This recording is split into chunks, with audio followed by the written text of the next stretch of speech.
SAW kita sajikan ke pangkuan Nabi besar Muhammad SAW, karena beliaulah kita dapat merasakan bagaimana nikmat keislaman kita karena berkat beliau. Yang saya hormati Bapak Kepala Sekolah SMK Negeri 1 Jalan, Bapak Muhammad Yani SPD MPD. Yang saya hormati Bapak dan Ibu guru yang mau meluangkan untuk mengikuti diseminasi pengibasan modul 1 budaya positif Ibu Risna, untuk kita melengkapi untuk supaya acara ini terasa nanti terkabul, kita baca Al-Fatihah. Al-Fatihah.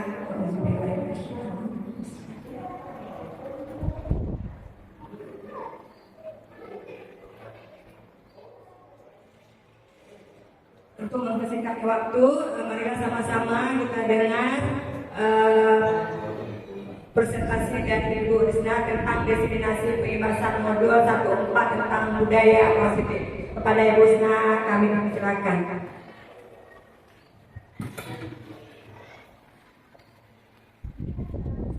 Terima kasih kepada Ibu Yanti yang telah memberikan saya kesempatan. Assalamualaikum warahmatullahi wabarakatuh. Alhamdulillahirrahmanirrahim. Segala puji bagi Allah yang telah memberikan kita keselamatan dan kesehatan sehingga kita dapat berkumpul di ruangan yang berbahagia ini. Salawat beriring salam tak lupa kita sanjungkan ke baginda Rasulullah SAW yang telah membawa kita dari alam kegelapan ke alam yang terang benderang dan berilmu pengetahuan seperti sekarang ini. Yang saya hormati Bapak Kepala Sekolah Bapak Muhammad Yani SPD MPD dan Bapak Ibu Dewan Guru yang bersedia hadir di ruangan ini meluangkan waktu luangnya. Baiklah, untuk mempersingkat waktu, saya akan memaparkan mengenai budaya positif sekolah. Bagaimana Bapak Ibu? Apa kita masih semangat? Masih ya. Saya ada bantuan sedikit. Jalan-jalan ke jalan. Jangan lupa beli tomat. Terima kasih kepada Bapak Ibu yang datang. Semoga kita selalu tetap semangat. Tepuk tangan. Indomie. Oke, baiklah. Sekarang kita masuk ke budaya positif. Saya rasa Bapak Ibu sudah tahu ya tentang budaya positif. Tahu ya? Oke, kita lanjut aja ya. Ya, jadi budaya positif itu merupakan nilai-nilai dan kebiasaan-kebiasaan di sekolah yang berpihak pada murid agar mereka dapat berkembang menjadi pribadi yang kritis, penuh hormat dan bertanggung jawab. Jadi ya, budaya positif ini perlu kita tanamkan dan kita kembangkan ke anak didik kita supaya anak-anak kita nanti tumbuh dan berkembang dan memiliki jiwa profil pelajar Pancasila. Contoh-contoh budaya positif yang memang pernah kita lakukan di sekolah ya, sudah kita jalankan. Itu salah satunya ketika pagi ya, guru menyambut murid di depan pintu, kemudian anak bersalaman dengan guru, kemudian kita juga melaksanakan kegiatan literasi bersama pada hari Selasa dan juga sholat berjamaah, dan banyak lagi budaya-budaya positif yang telah kita lakukan di sekolah. Baiklah, pada konsep inti budaya positif ini yang akan kita pelajari, yang perlu kita ketahui, yang pertama itu perubahan paradigma belajar, kemudian disiplin positif, nilai-nilai kebajikan, kebutuhan dasar manusia, motivasi perilaku manusia, posisi kontrol guru, keyakinan kelas, dan segitiga restitusi. Jadi kedelapan hal ini merupakan hal yang sangat berkaitan ya, agar nanti bisa munculnya budaya positif di sekolah. Yang pertama tadi pembelajaran dengan paradigma baru, yaitu untuk membangun budaya positif di sekolah kita harus menyediakan lingkungan yang positif, aman dan nyaman agar murid mampu berpikir, bertindak, dan menciptakan dengan merdeka, mandiri, dan bertanggung jawab. Intinya dengan budaya positif ini, ya, nanti anak-anak bisa memiliki jiwa-jiwa profil Pancasila. Profil Pancasila itu ada berapa, Ibu-ibu? Ada 6 ya. Ya, yang seperti kita lihat, beriman dan bertakwa kepada Tuhan Yang Maha Esa dan berakhlak mulia, kemudian berkebinekaan global, mandiri, bergotong royong, bernalar kritis, dan kreatif. Ya, kita harapkan ini nanti muncul pada peserta didik kita di SMK Negeri 1 Jalan. Nah, kemudian di sini kita akan melihat tentang miskonsepsi tentang teori kontrol. Ya, selama ini kita sebagai guru, ya, termasuk saya sendiri, saya di sini selalu melakukan ya teori kontrol ini. Maksudnya kita selalu mungkin mengontrol siswa ya, karena itulah kita masih merasa kita bisa mengontrol siswa. Kemudian ada pada diri kita merupakan ilusi bahwa kritik dan membuat rasa bersalah mampu menguatkan karakter. Jadi kalau misalnya nanti ada siswa kita yang salah, kita itu biasanya kan selalu mengkritik, ya kan? Mengkritik dan selalu menyalahkan anak. Kita berharap itu bisa menguatkan karakter, padahal itu adalah hal yang tidak benar ya.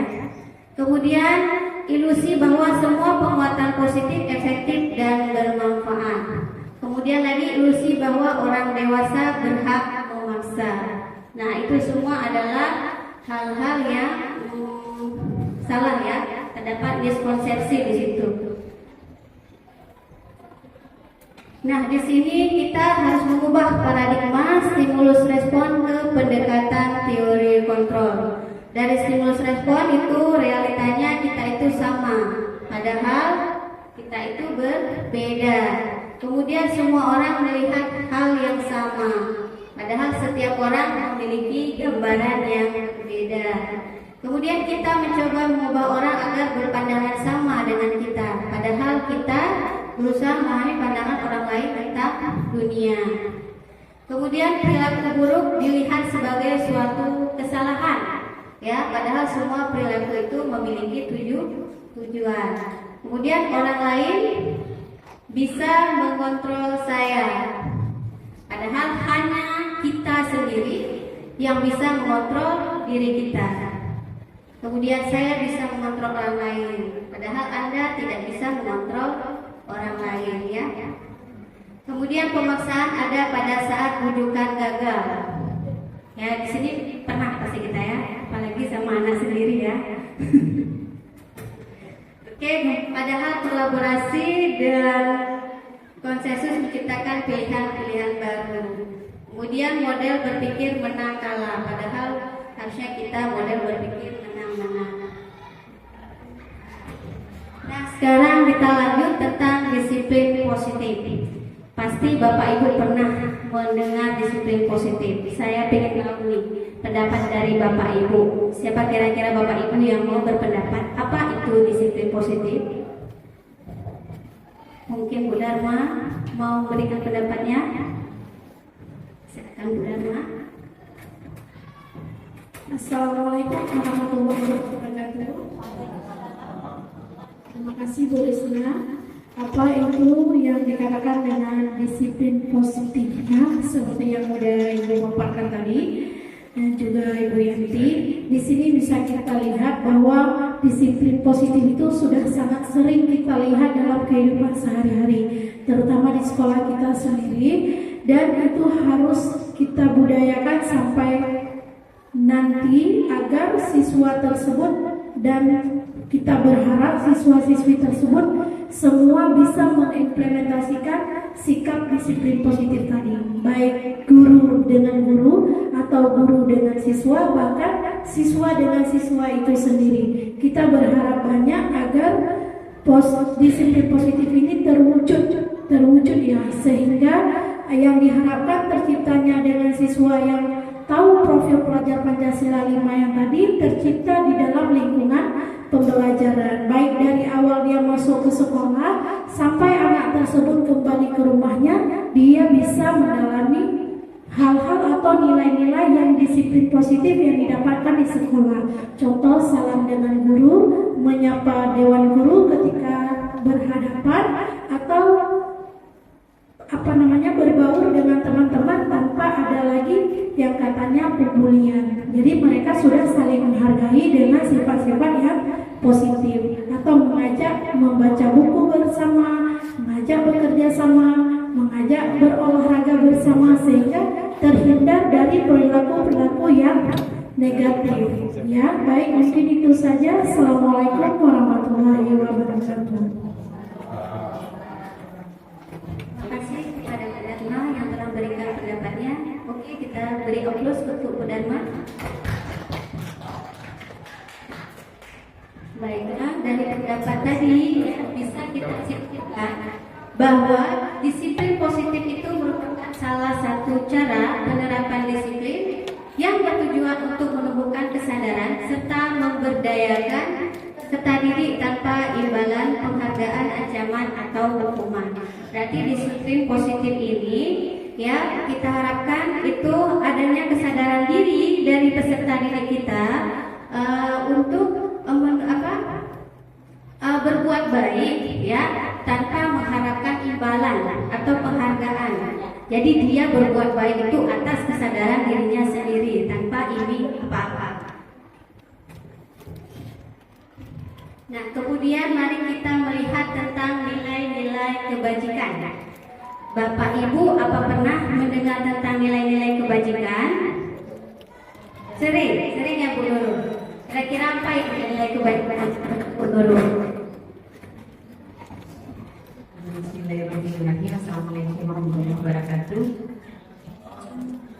Yang saya pahami nilai-nilai kebajikan itu adalah suatu nilai ya bahasanya norma-norma kebaikan atau sesuai dengan norma, apakah norma kesopanan, kesusilaan dan seterusnya.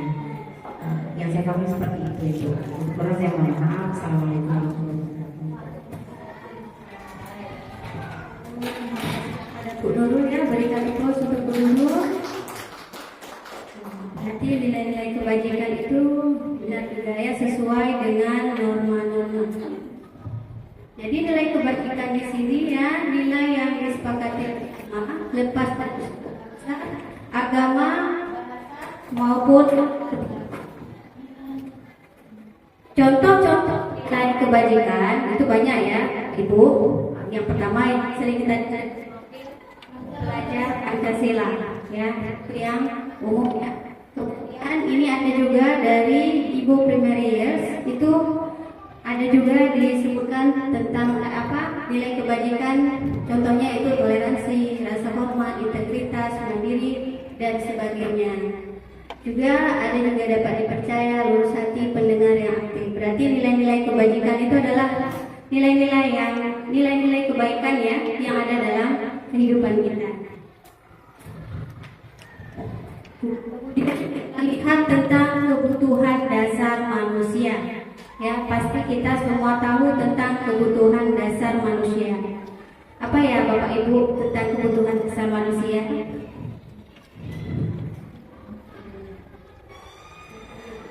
Ada yang tahu kira-kira?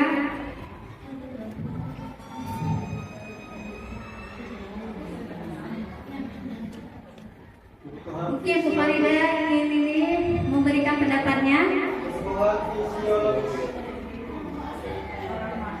atau Pak Rahmat? Silakan Pak Rahmat. Ke depan ini serius loh, karena jadi sekam.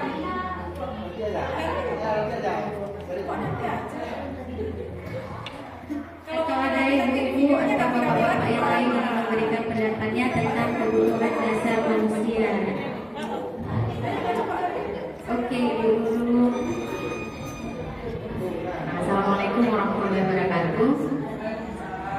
Yang saya pahami kebutuhan dasar manusia itu adalah sesuatu yang memang diperlukan dan itu mutlak harus ada dalam diri manusia atau dalam kehidupan manusia. Karena kalau tidak terpenuhi maka pasti ada sesuatu yang tidak sinkron dalam kehidupan seorang manusia. Mungkin itu saja. Kurang saya mohon maaf. Assalamualaikum warahmatullahi wabarakatuh. Ya, terima kasih kepada Bu Nurul ya, tepat sekali ya jawabannya ya. Jadi kebutuhan dasar manusia itu harus dipenuhi ya. Agar apa? Agar tadi budaya positifnya dapat tercapai. Jadi ada 5 kebutuhan dasar manusia. Yang pertama itu bertahan hidup, kemudian kasih sayang dan rasa diterima, kemudian penguasaan, kebebasan dan kesenangan. Nah, di sini ada contohnya ya. Untuk bertahan hidup itu harus terpenuhinya makanan, pakaian, tempat tinggal, keamanan dan kesehatan. Kalau kasih sayang dan rasa diterima, yaitu dipedulikannya, kemudian berbagi, kerjasama menjadi bagian dalam kelompok. Kemudian penguasaan itu harga diri, keinginan untuk dianggap, dapat memimpin, berprestasi, diakui dan didengar. Kemudian untuk kebebasan itu kita bisa mandiri, memiliki pilihan, mencoba hal baru, mampu mengendalikan arah dirinya. Untuk kesenangan itu contohnya bermain, rasa humor, kemudian antusias ya, dan kegembiraan ya, tertawa. Oke Bu, silakan Bu. Kebutuhan dasar manusia yang dipaparkan di situ, bertahan hidup, kasih sayang, penguasaan, kebebasan, kesenangan, bisa nggak kita bagi menjadi sesuatu yang berada pada di dalam diri manusia intrinsiknya atau di luar ya ekstrinsik.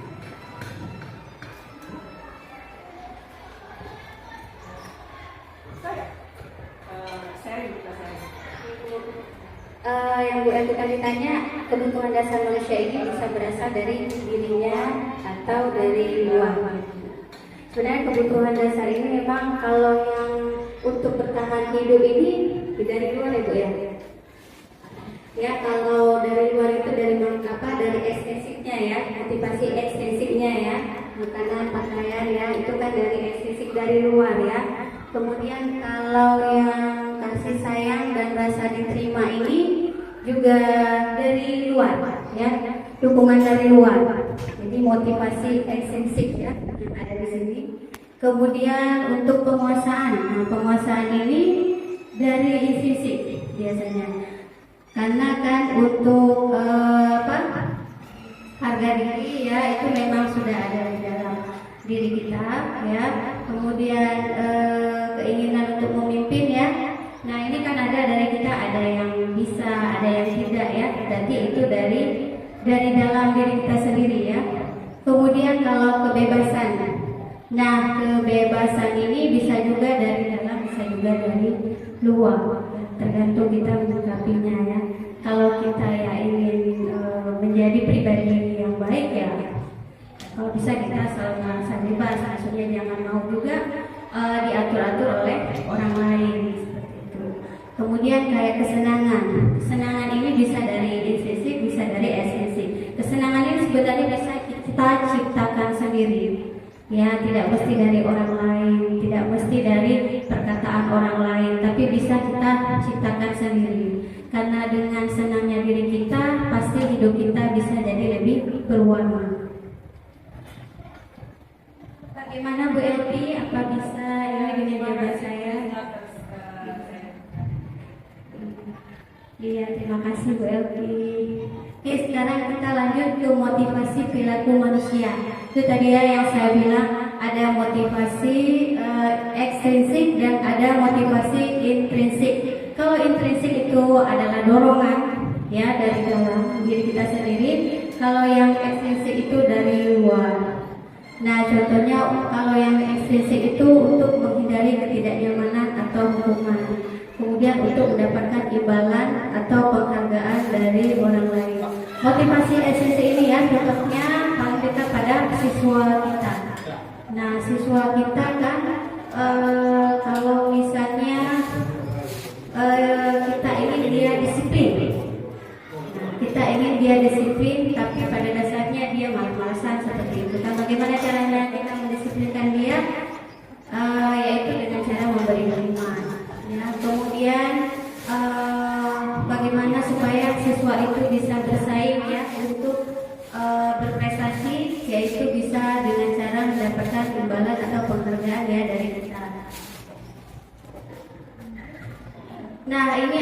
sebuah kasus ya. Edo tidak suka dengan pelajaran kimia sehingga ia jadi malas-malasan dan suka tidur di kelas. Ketika Ibu Risna menegurnya dengan memukul meja, ia pun terkejut. Kemudian Ibu Risna menyuruh Edo untuk berdiri di depan kelas dengan satu kaki sampai jam pelajaran selesai. Melihat Edo berdiri dengan satu kaki, teman-temannya menertawakan Edo dan Edo pun malu sehingga ketika jam pelajaran Bu Risna, Edo tidak pernah mau masuk kelas. Nah, menurut Bapak Ibu, apakah Bapak Ibu setuju dengan tindakan Ibu Risna? Kalau tidak, mengapa, dan kalau iya, mengapa? Ya, silakan Bu Dharma. Apakah Anda setuju dengan Bu Risna? Jawabannya tidak. Menurut tindakan Bu Risna terhadap Edo termasuk hukuman atau konsekuensi. Nah, jadi kalau menurut saya tidak setuju. Karena apa? Yang pertama tadi memukul meja lalu menyuruh Edo untuk berdiri di depan kelas sampai dengan dia selesai pembelajaran kimia. Nah, mungkin ada solusi lain yang bisa dilakukan oleh Bu Risna, tidak mesti dengan memberi hukuman ya, karena tidak semua tindakan itu harus diberi hukuman. Ya, punishment itu di dalam pembelajaran itu harus dihilangkan. Karena punishment itu bisa berakibat fatal kepada mental anak ya, terutama dia bisa tidak mau masuk kelas lagi di jam pelajaran kimia.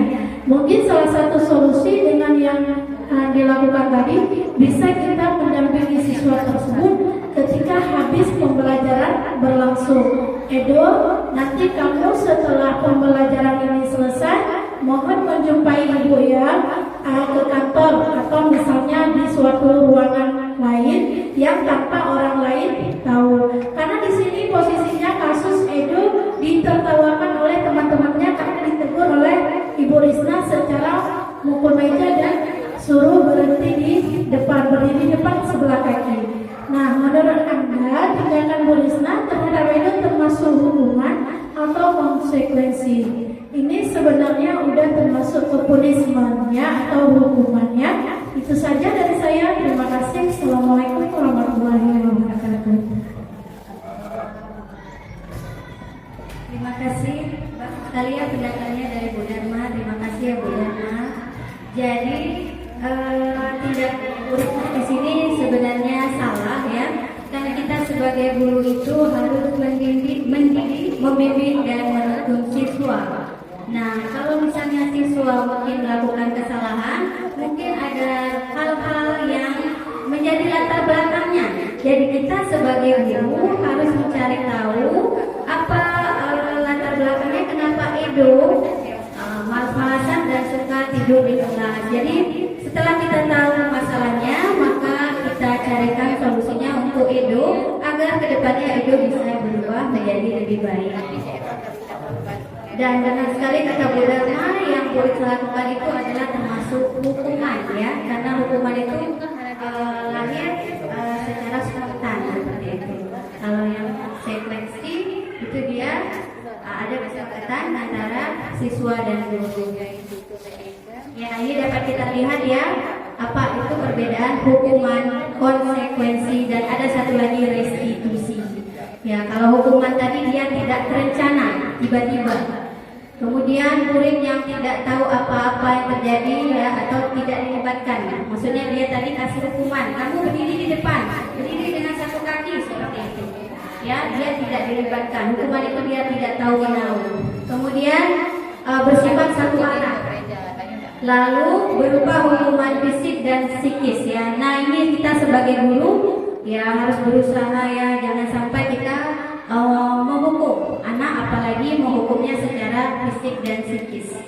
Kemudian konsekuensi. Nah, konsekuensi ini dia terencana atau disepakati sesuai peraturan. Tapi murid dibuat ini tidak nyaman. Contohnya misalnya, kita tidak buat, kita kan dimasukin ke kelas. Nah, kalau kita bilang ke anak-anak, gimana ya kalau nanti ke depannya kalian tidak buat tugas. Nah, habis itu anak-anak bilang, Bu, oh lari keliling lapangan Bu, seperti itu. Oh boleh, kita lari keliling lapangan. Itu termasuk ke konsekuensi. Tapi kan memberatkan anak-anak, ya Bapak Ibu ya. Nah itu tidak baik juga. Ya Bu.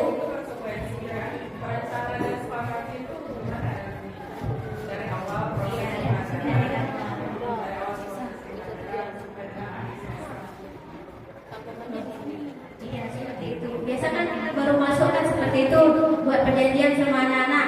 Nah gimana nih kalau kalian telah masuk? Bagaimana nih konsekuensinya? Berarti nggak boleh masuk lagi Bu, pulang seperti itu. Nggak boleh masuk lagi, harus pulang. Itu konsekuensinya. Biasa kita menentukannya pada saat awal pembelajaran dimulai ya. Saya seperti itu soalnya. Mungkin ada tambahan dari Bapak Ibu? Sama ya Bapak Ibu ya. Oke, terima kasih. Kemudian ini ada restitusi ya. Restitusi ini yang sebenarnya dianjurkan ya, proses menciptakan kondisi bagi murid untuk memperbaiki kesalahan. Kemudian proses kolaborasi yang mengajarkan murid untuk mencari solusinya sendiri. Ya ini yang diharapkan ya kepada peserta didik kita. Kemudian kita masuk ke 5 posisi kontrol guru. Ya 5 posisi kontrol guru. Saya rasa Bapak Ibu sudah pernah mendengar ya, sudah sering mungkin mendengar tentang 5 posisi kontrol guru.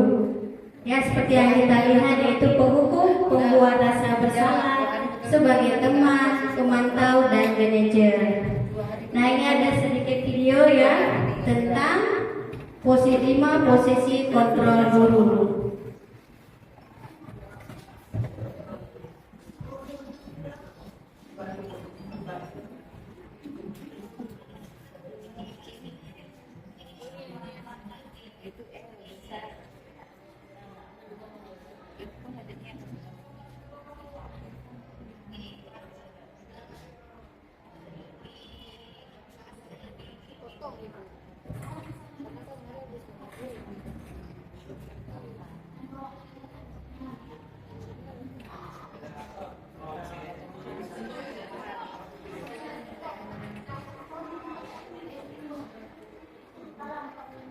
Satu program yang dikembangkan adalah 5 posisi kontrol. 5 posisi kontrol dalam restitusi adalah proses perjalanan seorang pendidik agar dapat mengenali dirinya. Pada video kali ini, kita akan membahas tentang 5 posisi kontrol yang dikembangkan oleh Diane Grossen dan contoh penerapannya.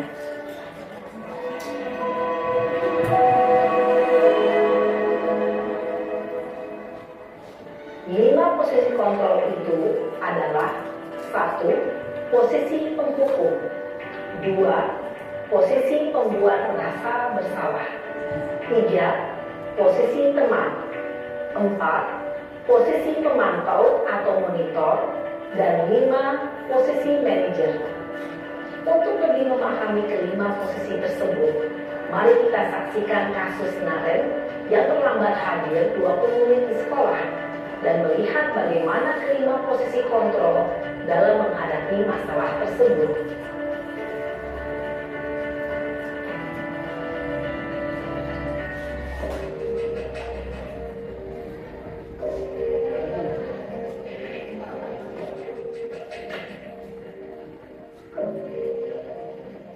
Naren, sini kamu. Selalu terlambat. Kamu deh, pasti terlambat. Pak Bu, saya Apa? Apa coba? Alasan kamu apa lagi? Kapan sih kamu tidak terlambat? Kamu ya. Malah sekali ya kamu jadi anak. saya Dasar kemarin. Gak kapok-kapok sih kamu. Sudah berapa kali terlambat? Sana, kamu keliling lapangan basket 2 kali. kenapa saya harus keliling lapangan basket, Bu? Kenapa? Kamu melawan ibu. Berani-beraninya jawab. Sudah terlambat, masih berani jawab pula.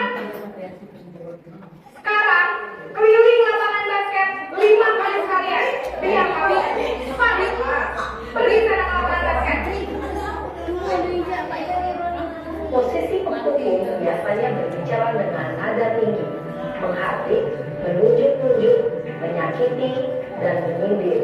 Hukuman bisa berupa fisik maupun psikis. Ibu dan bapak guru hebat. Dampak yang terjadi pada murid ketika guru berada pada posisi penghukum adalah murid cenderung akan memberontak, bahkan menyimpan dendam.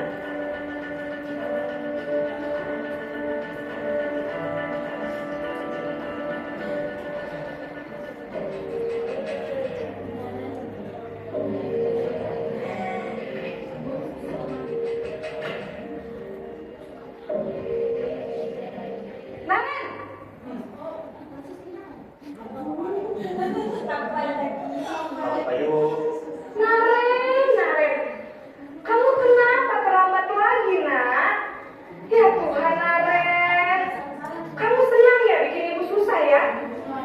Kalau kamu terlambat lagi, nanti ibu yang ditegur bapak kepala sekolah, nak. Makanya jadi punya kamu. Duh, gimana ini? Maaf Bu. Duh, Gusti Naren, kamu suka ya kalau ibu tegur bapak kepala sekolah?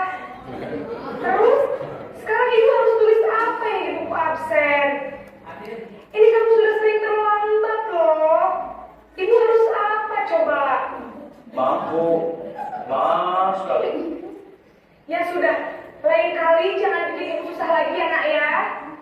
Ibu tidak akan kuat lagi kalau kamu begini terus. Bisa jantungan kalau ibu tegur bapak kepala sekolah. Sana cepat ke kelas. Maaf ya Bu.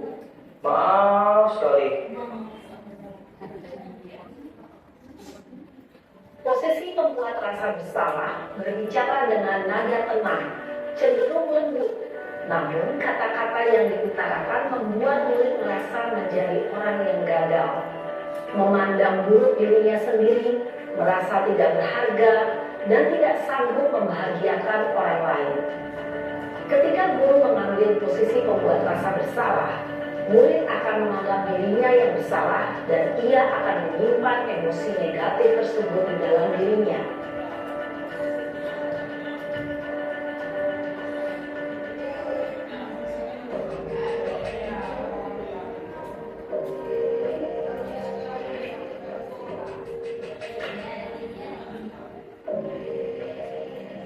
Naren!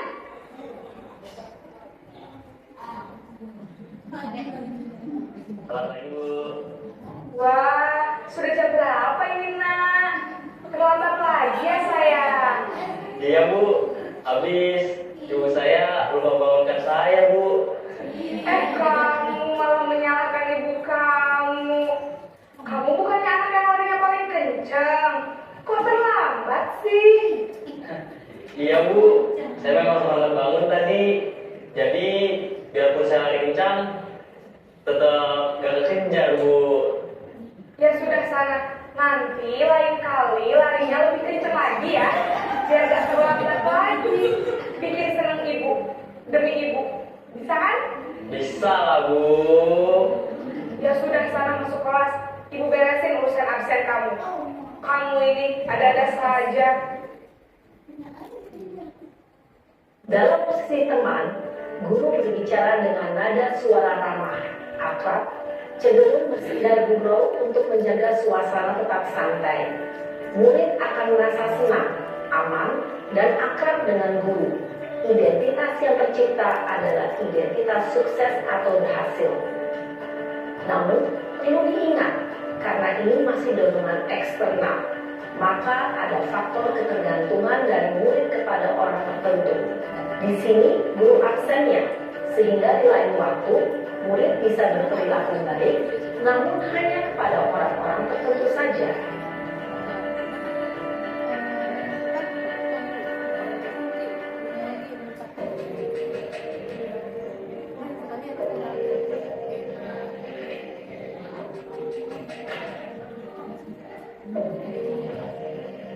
Naren!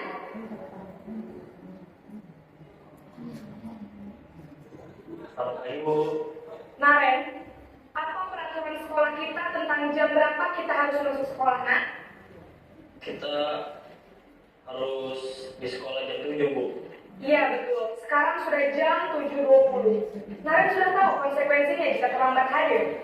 Paham, Bu. Saya harus tinggal kelas pas jam istirahat selama 20 menit. Iya benar, konsekuensinya demikian. Jadi nanti jam 9.30 pas istirahat, kamu harus tinggal di kelas, kerjakan tugas tambahan untuk ketertinggalan kamu, ya? Baik, Bu. Posisi pemantau mengandalkan penghitungan atau data untuk mengontrol murid. Guru mengarahkan murid berdasarkan peraturan dan konsekuensi.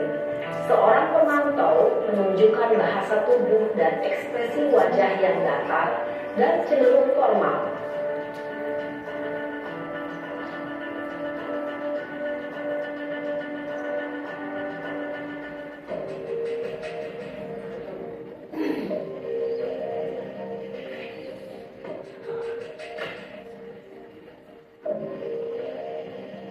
Naren!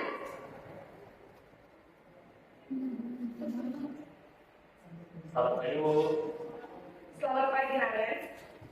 Maaf, Bu. Saya terlambat. Iya, sekolah masuknya jam 7, sekarang sudah jam 7.20. Jadi sekarang bagaimana ini, Naren? Maaf, Bu. Saya lupa alarm saya semalam.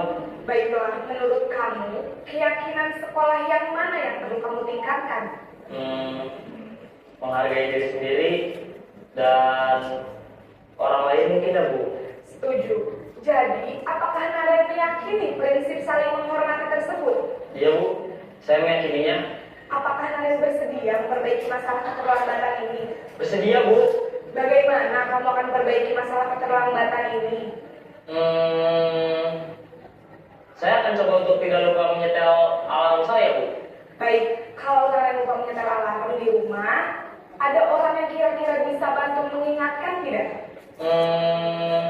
Ada, Bu. Kakak saya, Kak Emma. Ada lagi selain Kak Emma? Selain Kak Emma, ada ibu saya. Baik, jadi yang mengingatkan Naren adalah Kak Emma dan ibu kamu ya? Kira-kira akan mulai setel alarm kapan nih, Naren? Setelah pulang sekolah, akan segera saya lakukan. Baik, jadi Naren akan setel alarm untuk bangun besok pagi dan akan diingatkan oleh kakak dan ibunda Naren ya. Ada lagi yang mungkin perlu dilakukan, Naren, agar tidak terlambat bangun lagi? Tidak ada, Bu. Baik, Naren, terima kasih untuk kerjasama kamu. Sekarang kamu perlu kembali ke kelas untuk belajar. Baik, Bu. Terima kasih. Posisi manajer adalah posisi kontrol yang disarankan untuk membimbing murid memiliki sikap disiplin yang positif, yaitu murid yang mandiri, bertanggung jawab, dan dapat memecahkan masalah. Tujuan dari posisi ini adalah agar murid dapat berekspresi atas tindakannya. Guru akan dengan tulus memberikan pertanyaan-pertanyaan bermakna, sehingga membuat murid dapat belajar dari kesalahannya dan mencari sebuah solusi untuk menyelesaikannya. Ibu dan Bapak Guru hebat, setelah mengamati adegan kelima posisi kontrol tadi, kira-kira posisi mana yang paling ideal? Posisi mana yang dapat menunjang motivasi intrinsik murid? Ya, tentu posisi manajer. Posisi ini memang posisi ideal dan ingin dituju setiap pendidik. Pada posisi inilah, guru dapat menerapkan disiplin positif yang berpihak pada murid, yang memerdekakan murid. Perjalanan seorang pendidik tentunya tidak mudah untuk sampai pada posisi seorang manajer. Namun, tujuan kita pasti, yaitu menciptakan murid-murid yang mandiri, merdeka, dan bertanggung jawab. Semoga penggambaran 5 posisi kontrol yang telah diperlihatkan ini dapat menjadi ajang refleksi bagi kita semua, agar dapat terus mengasah dan menerapkan disiplin positif yang memerdekakan murid. Mari terus berlatih dan bersemangat. Selamat menerapkan. Salam dan bahagia, Ibu dan Bapak Guru hebat. Oke, Bapak Ibu ya.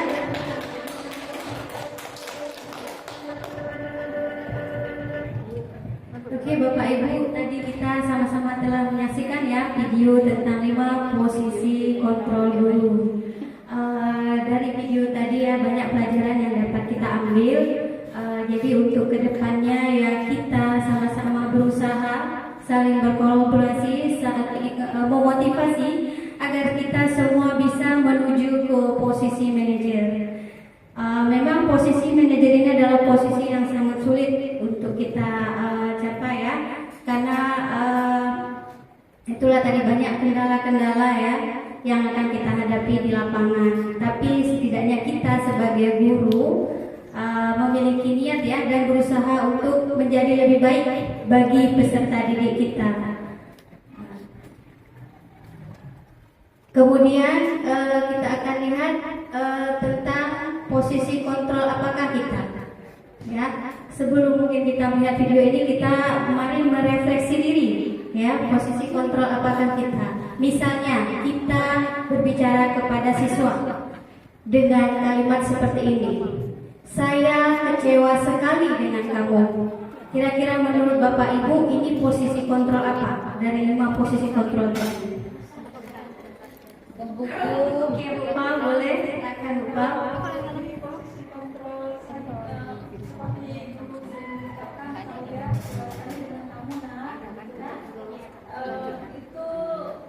Berada di posisi pembuat rasa bersalah. Berarti itu di posisi pembuat rasa bersalah ya. Benar sekali ya Bu Power. Berarti untuk ke depan ya, kalau bisa ya kita sebagai guru menghindari kalimat-kalimat seperti ini. Kemudian ada lagi kalimat kamu tidak pernah benar melakukannya. Nah ini kira-kira posisi kontrol apa menurut Bapak Ibu? Menghukum. Ya, menghukum. Ya, benar sekali. Kamu tidak pernah benar melakukannya.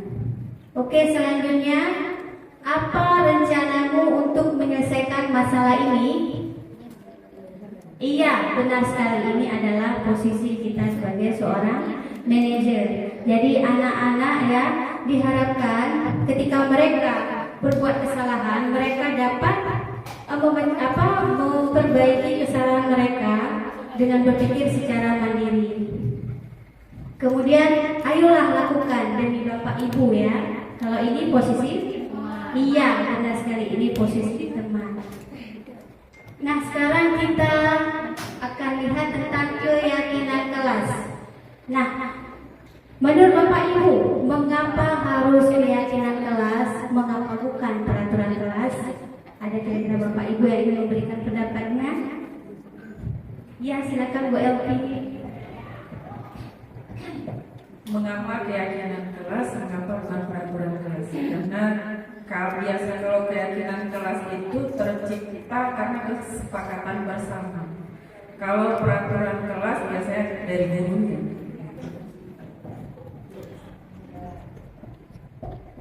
Terima kasih Bu Elvia, jawabannya tepat sekali ya.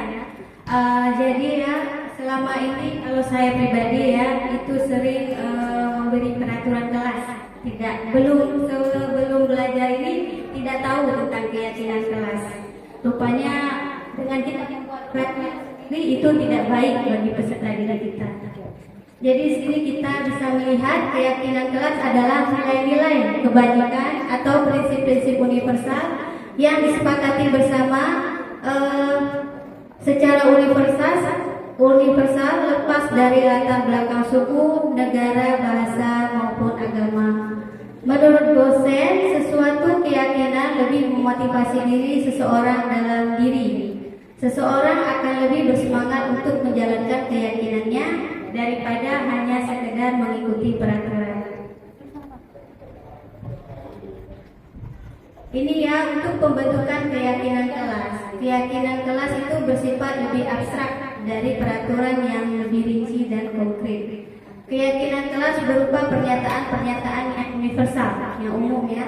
Kemudian pernyataan keyakinan kelas senantiasa dibentuk dalam pernyataan positif. Ya, artinya tidak ada kata-kata negatif. Kita kan sering nih sama siswa. Nah, jangan buang sampah sembarangan. Nah, itu sebenarnya tidak baik. Yang benar buanglah sampah pada tempatnya. Seperti itu. Kemudian pernyataan keyakinan kelas hendaknya tidak terlalu banyak hingga anak-anak muda memahami dan pun masih mudah diingatnya. seperti itu. Kemudian semua warga kelas sebaiknya ikut berkontribusi dalam membuat keyakinan kelas dalam curah pendapat. Jadi di sini kita sebagai guru untuk kedepannya kalau bisa memberikan waktu kepada anak-anak untuk membuat keyakinan kelas secara bersama-sama dan disepakati bersama. Kemudian bersedia meninjau kembali keyakinan kelas dari waktu ke waktu. Nah, ini kita memeriksa kembali apakah selama ini keyakinan kelas yang sudah kita buat sudah dijalani dengan baik atau tidak. Kemudian nanti kita bisa mengevaluasinya lagi.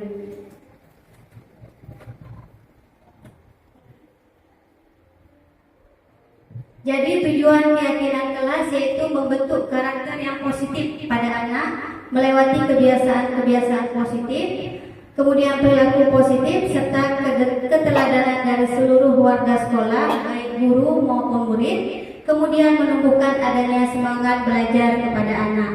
Jadi ya tujuan ini keyakinan kelas ini itu salah satunya menumbuhkan semangat belajar pada anak. Karena apa? Karena dia yang membuat peraturannya sendiri dan dia nanti bersedia untuk mematuhinya sendiri, seperti itu. Ini langkah-langkah membuat keyakinan kelas yang mungkin nanti Bapak Ibu bisa terapkan di kelas. Yang pertama, siswa menuliskan keyakinan yang mereka inginkan. Kemudian guru dan siswa memulas keyakinan yang tertulis. Kemudian guru dan siswa memilah keyakinan kelas mana yang penting, mana yang bisa dijalankan. Kemudian mengubah keyakinan kelas menjadi kalimat yang positif. Dan satu lagi, mengecek dan menyepakati keyakinan kelas. Nah, sekarang kita masuk ke segitiga restitusi. Segitiga restitusi di sini adalah proses menciptakan kondisi bagi peserta didik untuk memperbaiki kesalahan mereka, sehingga mereka bisa kembali pada kelompok mereka dengan karakter yang lebih kuat. Ini adalah tahapan atau langkah-langkah segitiga restitusi. Dalam segitiga restitusi ini ada 3 langkah. Yang pertama itu menstabilkan identitas, validasi tindakan yang salah, kemudian menanyakan keyakinan.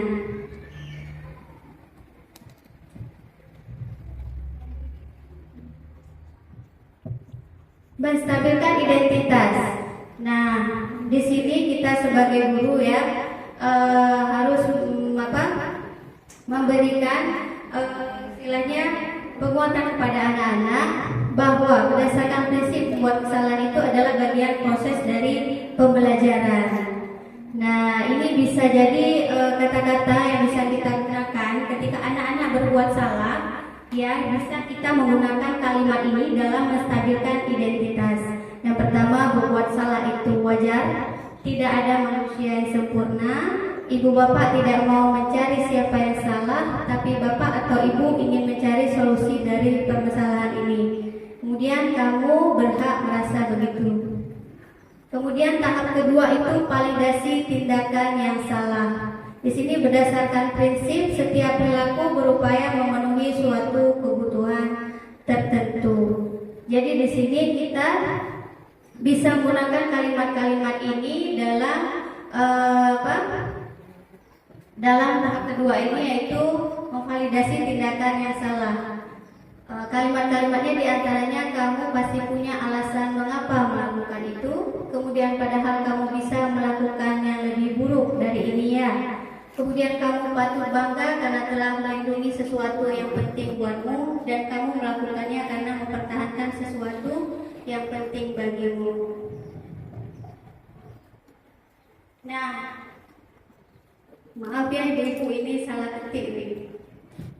Ini sebenarnya keyakinan ini ya, keyakinan kelas. Malu dan malam-malam ketiknya. Ini berdasarkan prinsip setiap perilaku berupaya memenuhi suatu kebutuhan tertentu. Di sini kata-kata bisa kita gunakan apa keyakinan kelas kita, kemudian nilai-nilai apa yang telah disepakati bersama, kemudian seperti apa gambaran sebuah kelas yang ideal menurut kamu, dan kamu ingin menjadi orang yang seperti apa. Ini adalah kalimat-kalimat yang bisa kita lakukan ya dalam menerapkan segitiga restitusi di sekolah kita. Semoga Semoga nanti ke depannya kita bisa menerapkan langkah segitiga restitusi ini ketika ada siswa kita yang berbuat salah.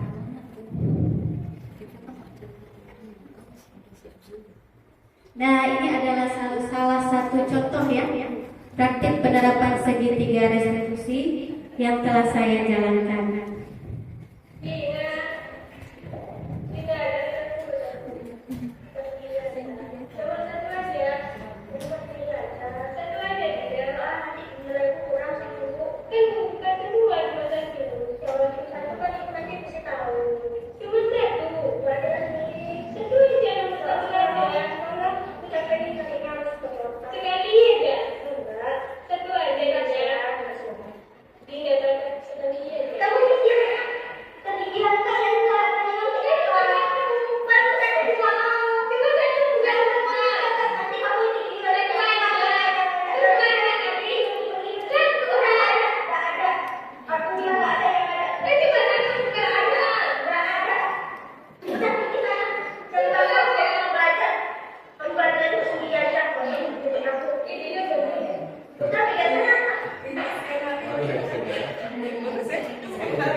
Lalu menurut Dina, keyakinan kelas apa yang sudah dilanggar? Saling menghormati dan menghargai.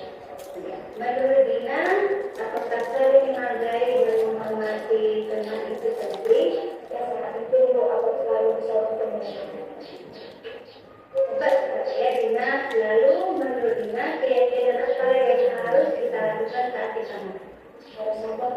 Iya, Dina sekali. Apakah Dina bersedia untuk memperbaiki masalah ini? Insya Allah bersedia. Apa yang akan Dina lakukan untuk memperbaiki masalah ini? Kita harus bersabar dan saya.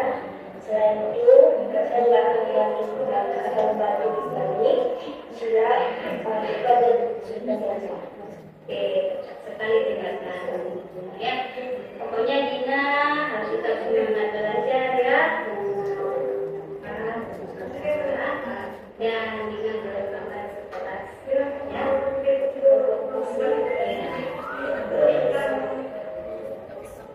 Assalamualaikum warahmatullahi wabarakatuh. Nama saya Fadila Safarida. Saya dari kelas 10 BP. Setelah saya dipanggil untuk Husna mengenai permasalahan saya dengan teman saya merasa tenang dan lega karena saya mendapatkan sendiri solusi dari permasalahan saya. Saya berharap ke depannya saya menjadi lebih sabar pada teman saya dan tidak mudah marah, serta dapat membantu teman saya menghadapi kesulitan dalam belajar.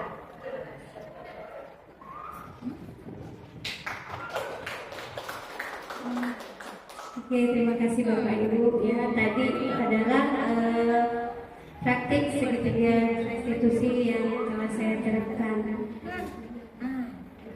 Jadi kesimpulan tentang segitiga restitusi ini yaitu penanganan kasus dengan pendekatan segitiga restitusi oleh guru dapat memposisikan diri anak sebagai manajer, memposisikan dirinya sebagai manajer dengan mengajukan pertanyaan-pertanyaan bermakna yang membuat murid lebih mandiri, percaya diri, dan bertanggung jawab.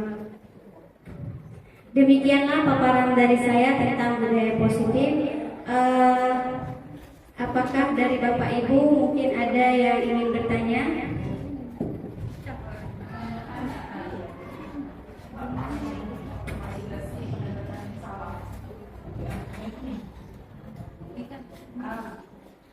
Padahal kamu bisa melakukan yang lebih buruk dari ini. Apakah bisa kita pakai atau lebih baik? Oh iya, lebih baik ya Bu ya. Iya, betul sekali. Terima kasih Bu Elvi sarannya. Iya. Siap, padahal kamu bisa melakukan yang lebih baik dari ini ya. Ya, mohon maaf mungkin saya ada kesalahan ya.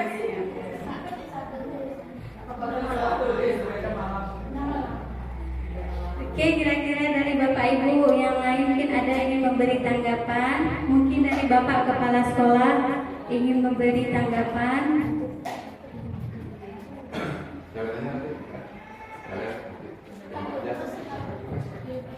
Oke, baiklah, karena dari Bapak Ibu tidak ada lagi yang ingin memberi tanggapan. Saya akhiri presentasi atau pemaparan materi dari saya. Kalau ada kata-kata saya yang kurang berkenan, saya mohon maaf. Saya akhiri. Wassalamualaikum warahmatullahi wabarakatuh.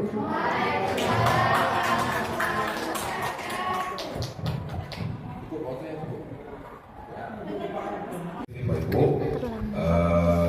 oleh Bu Yati dan oleh Bu Risna tadi sudah.